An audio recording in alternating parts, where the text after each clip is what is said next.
નમસ્તે વિદ્યાર્થી મિત્રો, હું છું પંડિત હેમાલી, TYBA 75.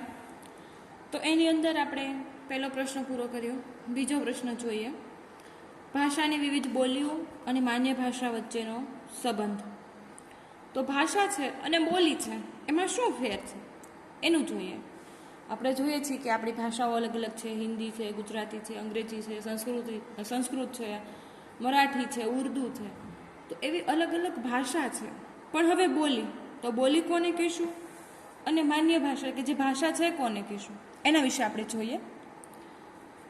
તો આપણે વાત કરીએ માન્ય ભાષા અને બોલી.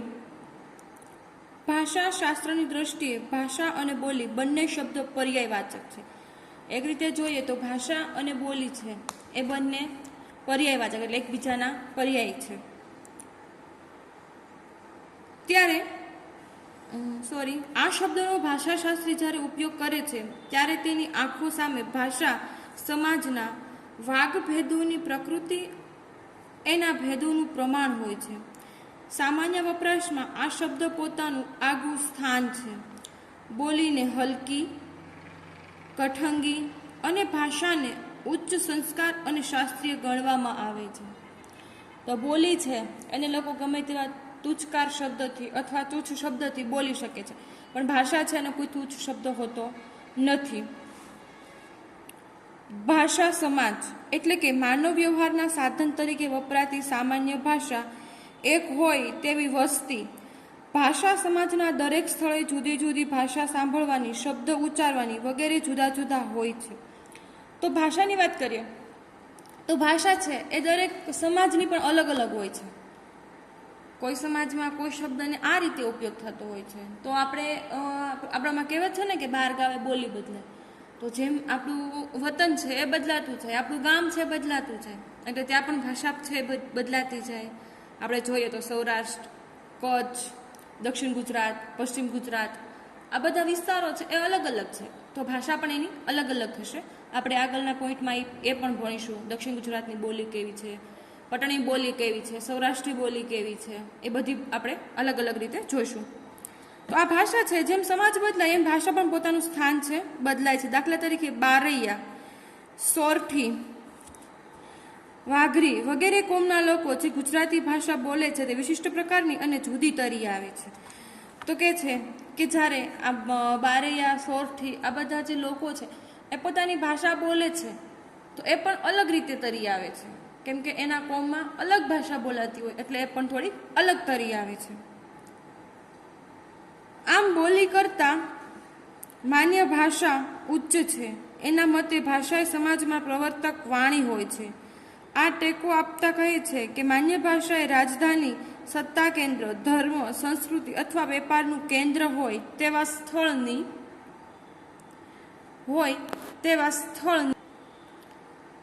વાણી રીતિ એ બીજા વિસ્તારોમાં વાણી અને રૂપોના ભોગે વિકસતી હોય છે. તો જોઈએ તો એવું નથી કે ભાષા છે એ કોઈ એક સમાજ છે એક જ વ્યવસ્થિત જ બોલતો હોય, તો કે ના, ભાષા છે સમાજે અલગ હોય છે, રીત રિવાજ અલગ હોય છે. વાણી એટલે ભાષા, એના રીત રિવાજ અલગ હોય છે. એના ભાષા છે રૂપરંગને નથી આધાર રાખતી. ભાષા છે કોઈ સમુદાયને જોવે છે, ભાષા છે કોઈ સમાજને જોવે છે, તો એના લીધે ભાષા છે બદલાતી હોય છે. આવી રીતે વિકસેલા વાક્ય રૂપોની સરખામણીમાં ઉચ્ચા મનાય છે. દાખલા તરીકે ગુજરાતમાં આવવું એવો શબ્દ છે તો ઉત્તર ગુજરાતમાં ચાલવું એવો શબ્દ છે, સૌરાષ્ટ્રમાં દેવું એવો શબ્દ છે. તો આપણે ગુજરાતમાં ઘણીવાર એમ કહીએ છીએ હાલવું, ચાલવું, એને આપણે હાલવું કહીએ છીએ. તો ઉત્તર ગુજરાતવાળા એમ કહે છે ચાલવું. એમ બોલી ભાષા છે અલગ અલગ થઈ જાય છે. આને આપણે ડિટેલ્સમાં આગળના ચેપ્ટરમાં જોઈ લઈશું. આ ત્રણેય રૂપોની સરખામણીમાં પ્રતિષ્ઠિત રૂપ આપવું છે. આપણે કહીએ છીએ આપવું, કોકને દેવું, લેવું, આવું આપણે શબ્દ આપણે ઘણીવાર કહીએ છીએ કે લેવું દેવું, એટલે કોઈક પાસેથી લેવું અને કોઈકને દેવું, આપવું, આવા પણ શબ્દ એમાં આવે છે. જેને માન્ય ભાષા કહી શકાય તેવી જ રીતે ચાલવું, જેને ઉત્તર ગુજરાતમાં હેડવું અને સોરઠીમાં હાલવું, રાજકીય કે વ્યાપારના સ્થળમાં વાણીરૂપ પ્રતિષ્ઠિત બને છે. તો જો હમણાં આપણે આગળ ઉદાહરણમાં વાત કરીએ કે આપણે છે એ હાલવું કહીએ છીએ. તો જ્યારે ઉત્તર ગુજરાતવાળાને શું કહે છે? હેડવું, હેન્ડો એવો શબ્દ એને વાપરતા હોય છે.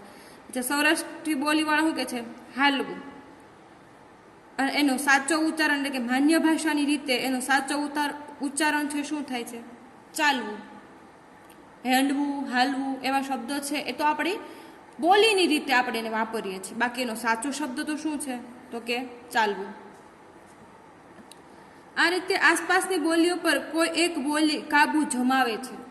તો હવે આસપાસના વિસ્તાર પર કોઈ એક બોલી કાબુ જમાવે એનો મતલબ કે ઉદાહરણ તરીકે જોઈએ તો આપણો જે વિસ્તાર છે એને સૌરાષ્ટ્ર વિસ્તાર કહેવાય છે. પછી એની અંદર પણ અલગ અલગ ભાગ પડતા હોય છે.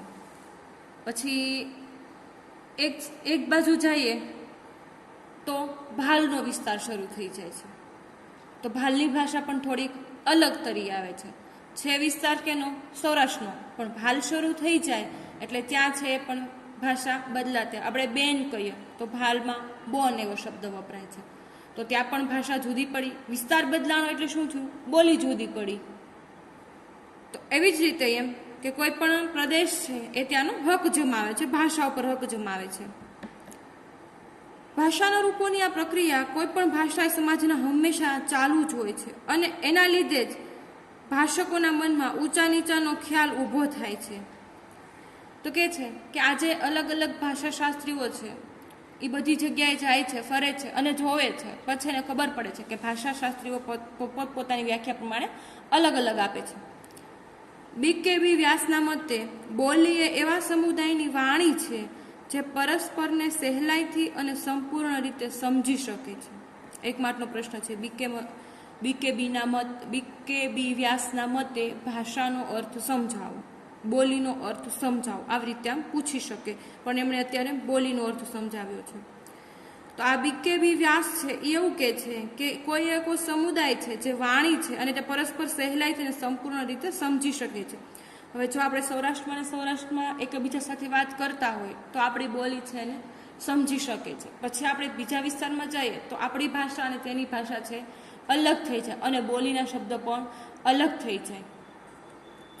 અથવા જેમને બોલવામાં સહેજ રીતે ધ્યાનમાં આવે તેવી કશી પરસ્પરની ભિન્નતા નજરે પડતી નથી એવા લોકોની વાણીને બોલીમાં વ્યક્તિત્વ મેળવવાનો પ્રયત્ન થાય છે.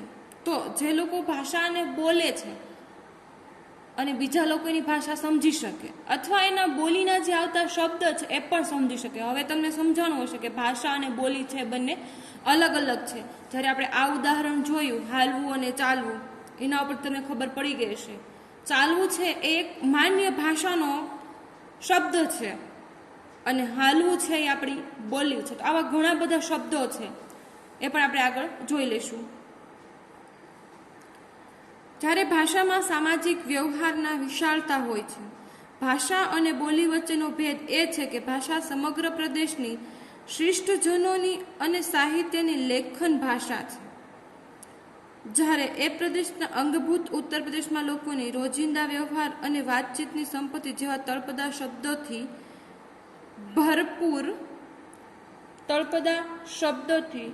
ભરપૂર એવી વાણીને બોલી કહેવામાં આવે. બોલી કહેવાય. ભાષા એક હોય અને બોલીઓ અલગ અલગ હોય છે. અનંતરાય રાવલની વ્યાખ્યા છે. આપણે આગળના પેજમાં જોયું અને આ પેજમાં પણ જોયું કે ભાષા જે છે એ એક હોય છે અને બોલી છે એ અલગ અલગ હોય છે. આપણે જોઈએ એક શબ્દ પ્રચલિત જે શબ્દ છે લોટો. તો જે લોટો છે એ માન્ય ભાષાનો શબ્દ છે. જ્યારે આપણે એનો ઉપયોગ શું કરીએ છીએ? કળશો. તો એ શું થયું જોઈએ આપણે બંને કે એ છે આપણી બોલી થઈ અને લોટો છે એ તો માન્ય ભાષાનો જ એક આખો અર્થ છે. બંનેના અર્થ એક છે. આપણે જેમ જોયું ને કે બોલી અને ભાષા બંને પર્યાયવાચી છે એમ, તો બંનેના અર્થ એક જ થાય છે. બંને છે પર્યાયવાચી પણ એની અંદર અલગ અલગ જોવા મળે છે. હવે જોઈએ પ્રોફેસર ભાનુપ્રસાદ ચોકસીને મળતી કોઈ એક પ્રદેશની સમગ્ર વિસ્તારમાં સમજાતી એના વિશિષ્ટ સમાજમાં અને સાહિત્યમાં પ્રયોજાયેલી તથા સરકારી કામકાજોમાં માન્ય થયેલી એવી વાણી મારફતે વ્યક્ત થતી વિચાર વિનિમયની સાંકળને માન્ય ભાષા કહી શકાય છે. 1 માર્કનો પ્રશ્ન છે. પ્રોફેસર ભાનુપ્રસાદ ચોકસીના મતે માન્ય ભાષાની વ્યાખ્યા આપો. તો આજે ભાનુપ્રસાદ ચોકસી છે એ એવું કહે છે કે ભાષા એવી હોવી જોઈએ કે જે સરકારી કામકાજોમાં હાલે અને વિશિષ્ટ સમાજમાં પણ હાલતી હોય. સરકારી કામકાજમાં તમે જુઓ તો સ્પષ્ટ ભાષાનો જ ઉલ્લેખ થશે, ત્યાં કોઈ એવી અલગ અલગ ભાષાનો ઉલ્લેખ થતો નથી. એવું કહે છે કે કોઈ કામકાજમાં માન્ય થયેલી એવી વાણીને મારફતે વ્યક્ત થતો વિચાર અને વિનિમયને સાંકળને માન્ય ભાષા કહી શકાય. વિનિમય એટલે કે બીજાની આપલે કરવાની. તો કહે છે કે માન્ય ભાષા અને બોલી વચ્ચે કોઈ એવા શબ્દ છે એની આપલે થવી જોઈએ. પણ સાચી ભાષા તો કોને ગણે છે? માન્ય ભાષાને, કારણ કે સરકારી કામકાજમાં અને વિશિષ્ટ સમાજમાં પણ વપરાયેલું છે એટલા માટે. પણ એક ભૌગોલિક વિસ્તારમાં કે તે પ્રદેશના એક કોમમાં એ જ ભાષાનો ધ્વનિ, સ્વરૂપનું વ્યાકરણ કે ઉચ્ચારણમાં ભેદ પ્રવર્તતા હોય અને શબ્દભંડોળ, રૂઢિપ્રયોગ, કહેવતો પ્રયોજવામાં થોડીક ભિન્નતા હોય ત્યારે પ્રદેશ કે કોમની વિશિષ્ટતા વાણીને બોલી કહેવામાં આવે છે. આ પણ એક વ્યાખ્યા, બોલીની વ્યાખ્યા છે. તો કહે છે કે જ્યારે કોઈ પ્રદેશ છે એની વાત કરીએ તો ભાષાની ધ્વનિ છે, ધ્વનિ ઉચ્ચારણ પ્રક્રિયા એ પણ આપણે આગળ જોઈશું આપણે આગળના પ્રકરણમાં. પછી સ્વરૂપ અને વ્યાકરણ. તો કહે છે કે સ્વરૂપની દ્રષ્ટિએ અલગ હોવી જોઈએ અને વ્યાકરણની દ્રષ્ટિએ પણ વ્યાકરણવાળી પણ ભાષા હોવી જોઈએ. કેવી રીતે? તો કે ઉચ્ચારણનો ભેદ એમાં પ્રવર્તતો હોવો જોઈએ. પછી એમાં શબ્દભંડોળ અને રૂઢિપ્રયોગ અને કહેવત પણ આવતા હોવા જોઈએ. જ્યારે માન્ય ભાષા બોલાય છે ત્યારે એની અંદર અમુક કહેવત પણ આવે છે, અમુક રૂઢિપ્રયોગ આવે છે અને અમુક એનો શબ્દભંડોળ છે પણ બધા કરતાં અલગ પડે છે. થોડીક ભિન્ન હોય ત્યારે પ્રદેશ કે કોમની વિશિષ્ટતા વાણીને બોલી કહેવામાં આવે છે. જે કોમ જે છે એની અંદર અલગ થતી હોય, બંનેની અંદર સેમ થતી હોય નહીં. તો આ હતો માન્ય ભાષા અને બોલી વચ્ચેનો તફાવત, કે માન્ય ભાષા અને બોલી કઈ રીતે જુદું પડે છે. આગળના લેક્ચરમાં આપણે જોશું માન્ય ભાષા અને પ્રાદેશિક બોલીનો સંબંધ. આભાર.